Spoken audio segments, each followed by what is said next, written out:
Maggie, it's Cal And Jess. we thought it's about time we did some reading for you because we haven't done any for ages, have we? So we've got 4 books. So Jess is going to read 2 and I'm going to read 2. So I'm going to leave you with Jess now. There you go, Jess, all yours. Winnie the Witch by Corky Paul and Valerie Thomas.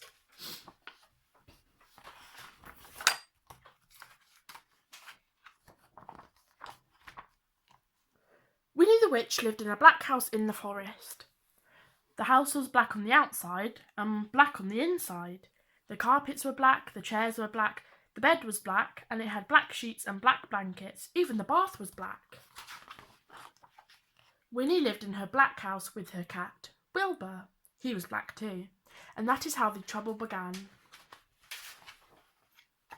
When Wilbur sat on a chair with his eyes open, Winnie could see him. She could see his eyes anyway. But when Wilbur closed his eyes and went to sleep, Winnie couldn't see him at all, so she sat on him. When Wilbur sat on the carpet with his eyes open, Winnie could see him. She could see his eyes anyway. But when Wilbur closed his eyes and went to sleep, Winnie couldn't see him at all, so she tripped over him. One day, after a nasty fall, Winnie decided something had to be done. She picked up her magic wand, waved it once, and abracadabra, Wilbur was a black cat no longer. He was bright green.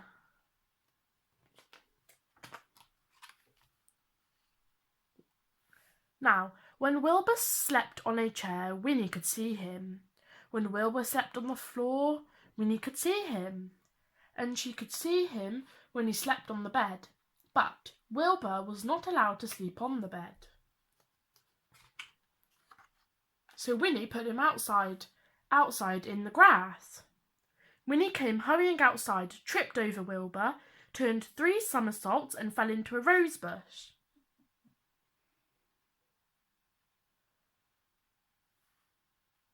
When Wilbur sat outside in the grass, Winnie couldn't see him even when his eyes were wide open. This time, Winnie was furious. She picked up her magic wand, waved it 5 times, and abracadabra! Wilbur had a red head, a yellow body, a pink tail, blue whiskers, and 4 purple legs. But his eyes were still green. Now, Winnie could see Wilbur when he sat on a chair, when he laid on the carpet, when he crawled into the grass, and even when he climbed to the top of the tallest tree. Wilbur climbed to the top of the tallest tree to hide. He looked ridiculous, and he knew it. Even the birds laughed at him. Wilbur was miserable. He stayed at the top of the tree all day and night. Next morning, Wilbur was still up the tree. Winnie was worried. She loved Wilbur and hated him to be miserable. Then Winnie had an idea. She waved her magic wand and abracadabra, Wilbur was a black cat once more. He came down from the tree purring. Then Winnie waved her wand again and again and again. Now, instead of a black house, she had a yellow house with a red roof and a red door. The chairs were white with red and white cushions. The carpet was green with pink roses. The bed was blue with pink and white sheets and pink blankets. The bath was a gleaming white. And now Winnie can see Wilbur no matter where he sits.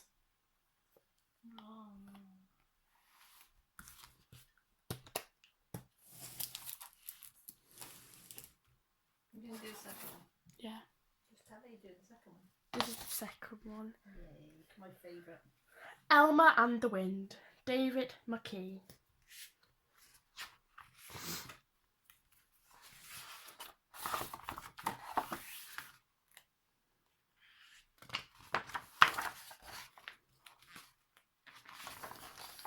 It was a very, very windy day. Elmer the Patchwork Elephant was sheltering in a cave with his elephant friends, some birds, and cousin Wilbur, who was playing tricks with his voice. The elephants laughed then when Wilbur made his voice come from a hole at the back of the cave. It's not a good day for flying, said a bird. It's a good day to be a heavy elephant, chuckled Elmer. An elephant can't be blown away. I bet even you are afraid to go out in this wind, Elmer, said the bird.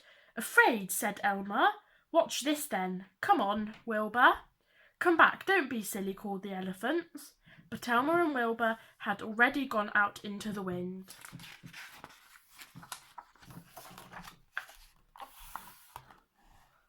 Once they were behind some trees and out of sight of the others, Elmer led the way into another cave. You're up to something, Elmer, said Wilbur. Yes, laughed Elmer. Make your voice come from out there as if we were still walking away. Sounds like me sometimes. I get it, said Wilbur. His voice came from the distance, sounding like Elmer. It's hard to move in this wind. Then, like himself, careful, Elmer, hold on. The elephants heard the voices and started to worry. Wilbur called, Hold on to something, Elmer. Look out. Help, came Elmer's voice. Help, I'm flying.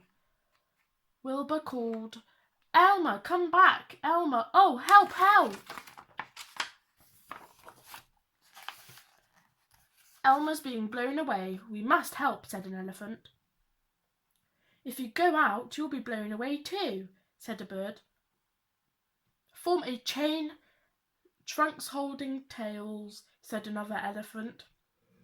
They crept out of the cave, each elephant holding the tail of the elephant in front. Look at them, said Elmer. They do look funny. Come back, you'll be blown away, called Wilbur. The elephants all started to speak at once, but because they were holding on with their trunks, their voices sounded very strange. We've been fooled. The rotters. It's an Elmer and Wilbur trick. Then they backed back into the cave and looked funnier than ever. When they were safely back in the cave, Elmer and Wilbur returned as well. The elephants enjoyed the joke, but a bird said, That was very silly, Elmer. But really, bird, said Elmer, an elephant can't be blown away. I'll walk to those trees and back to prove it. Another trick, said an elephant as Elmer walked away. They watched as Elmer disappeared behind some trees. Then they heard Elmer's voice calling, Help! I can't keep on the ground. The elephants laughed. Very funny, Wilbur.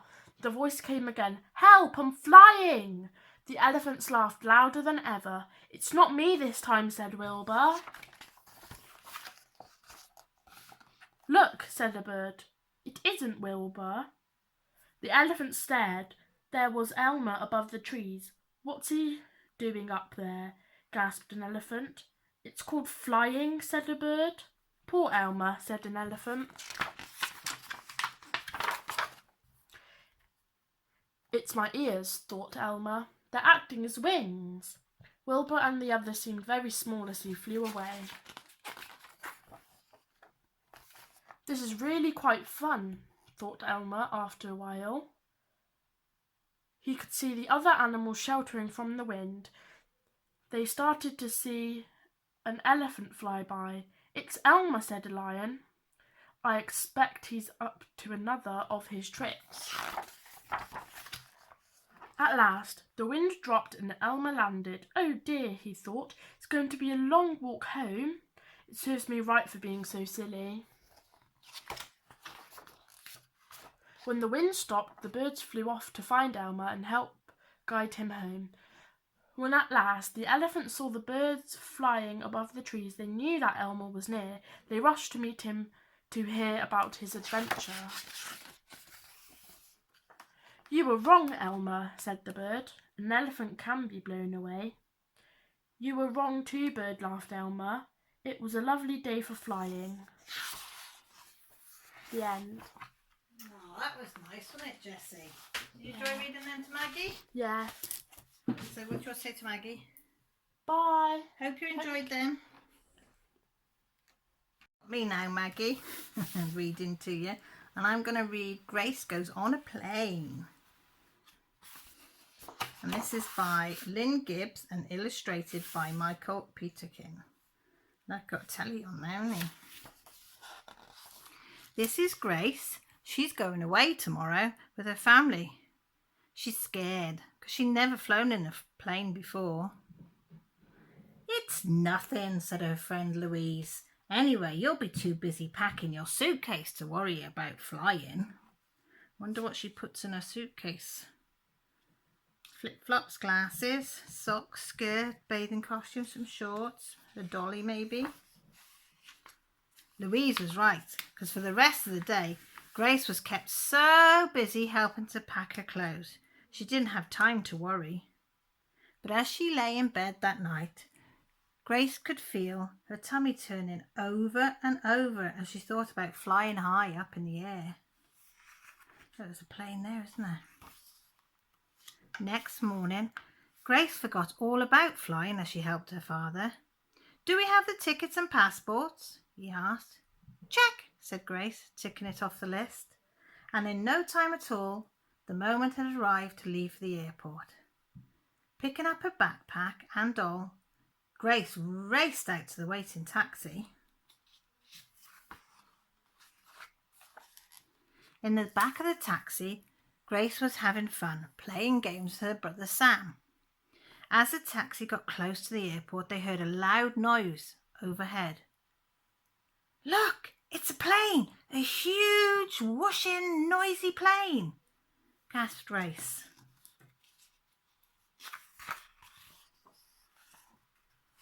Before Grace knew what was happening, she and Sam were being hurried through the busy airport terminal.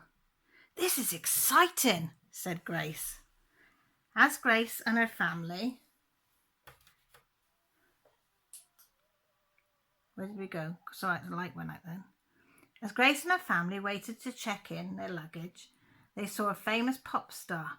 Wow, said Grace.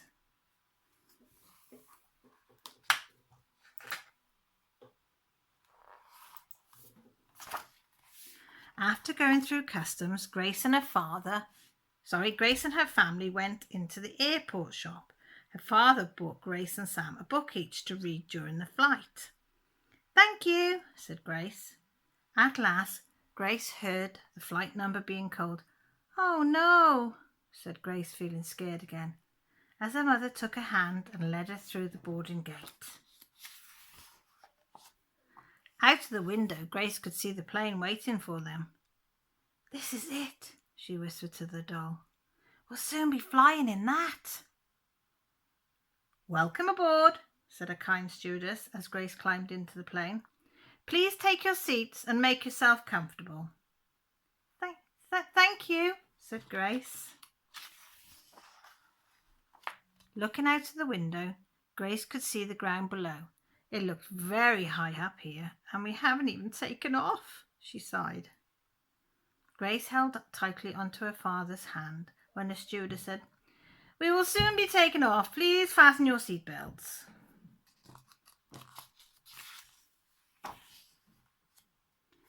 As the plane took off, Grace felt her tummy turn over and her ears pop. If only I could have stayed at home, she thought. But after the takeoff, the plane flew smoothly across the sky and Grace began to enjoy herself. Flying isn't so bad after all, she said. Before Grace knew it, it was time for lunch. The stewardess handed Grace a meal on a tray. Everything has its own little compartment, laughed Grace. Then after lunch, it was time to watch a movie. There were several to choose from on a little screen on the back of the seat in front of Grace. I haven't seen this one, cried Grace excitedly. All too soon, the plane landed on the runway. Are we there already? Said Grace, who looked disappointed. Grace had a wonderful time. There was so much to do. But the best part for Grace was flying home. When I grow up, I'm going to be a pilot and fly all over the world, Grace told the stewardess. Do you think she will, Maggie? I think she might. Okay. Right, we have one more. And this one's called, can you see it in there? Let me see, make sure I get it in shot. Grandpa, Bodley and the Photographs by Caroline Castle and Peter Bowman. I just liked the picture on the front when I saw this. I thought, I've got to get this. I'll make sure we're in shot. Are we all in shot? Yeah. So, if I just turn the, no, I thought turning the light off then. I think it's because it's on that, isn't it? Right. One day, Grandpa Bodley and Hutchinson were clearing out the cupboard under the stairs when they came across a rusty old tin. I wonder what's inside, said Hutchinson.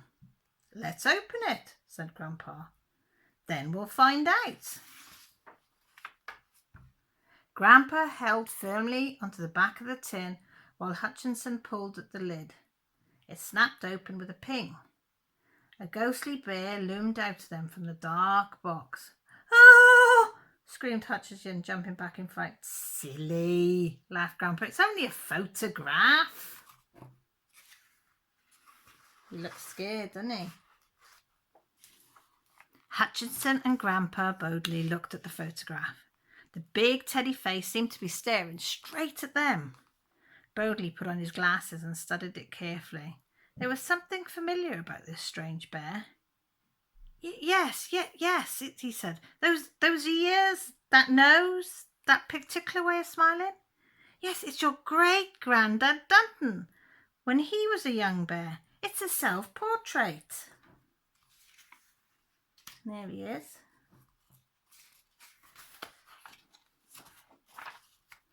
Bodley turned the tin upside down.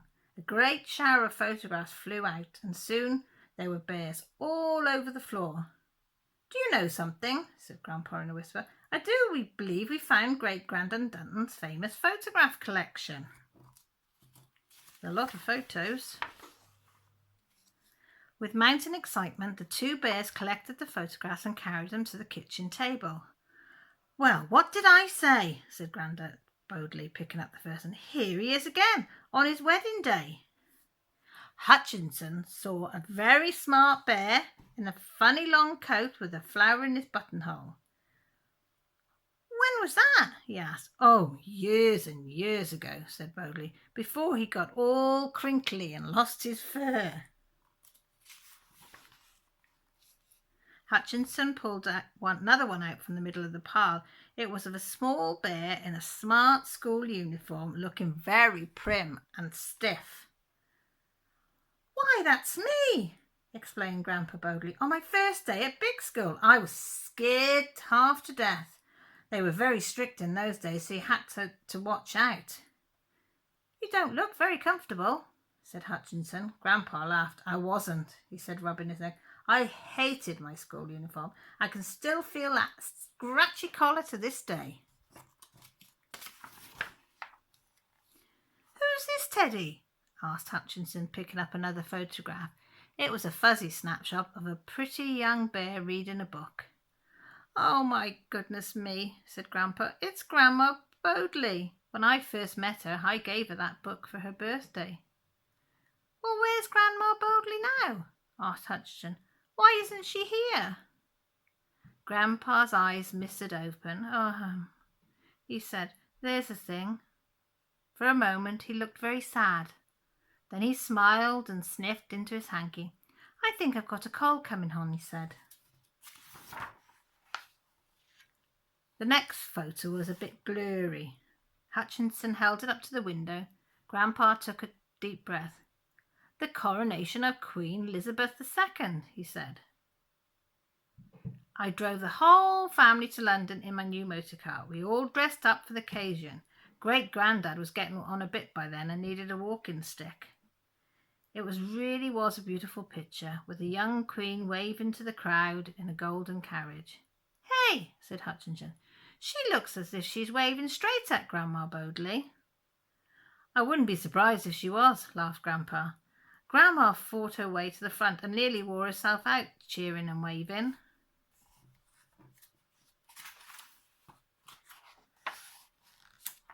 Time we had a break, said Grandpa. Why, it's nearly lunchtime. Grandpa Bodley made some tea and Hutchinson helped with the sandwiches. Oh, happy memories, sighed Grandpa, thinking fondly of Grandma Bodley. Hutchinson gobbled down his sandwich as fast as he could. I'm ready for more photos now, he said. Hold your horses, laughed Grandpa. We can't rush a good cup of tea. After lunch, Grandpa put his glasses back on, and the two bears, the big old one and the very little young one, settled down to look at the rest of the photographs. Well, I never, said Grandpa. Here's our old house at Buttonmere Road. And look, who do you think that is on the bicycle? Hutchinson looked hard. It was a small girl bear about 4 years old. I'll tell you who that is, said Grandpa Bodley. It's your mum when she was a little bear. We bought her that bicycle for her birthday. She was very wobbly at first, but she soon learned to ride. She was determined not to be afraid. Hutchinson loved the photograph. He had never thought of his mum as a little bear. Now, here we are, said Grandpa, picking up a photograph that had fallen to the floor. The Great Oxford and Cambridge Bear Race. We took a picnic. There's your mum again and Grandma Bodley holding the flower, and that's me with the glasses. Look, said Hutchinson, pointing to a small bear in a red jacket.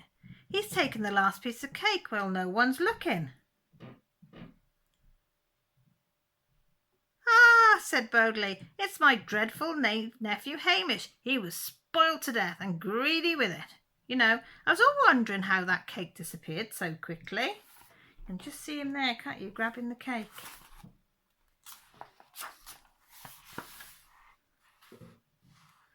Grandpa lay down on the sofa to stretch his legs. Look at this, said Hutchinson. A Christmas one.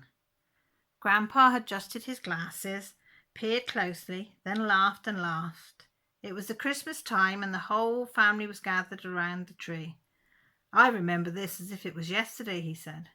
There's Aunt Hamilton and my horrible nephew Hamish again. That photo was taken just after he'd put a piece of holly on Great-Grandma Dunton's chair as she was sitting down. If you look closely, you'll see that he's crying. What happened? Said Hutchinson. He got a smack, that's what, said Grandpa. And about time too. He's been so naughty. It's a wonderful Father Christmas came at all. But Father Christmas always comes, doesn't he?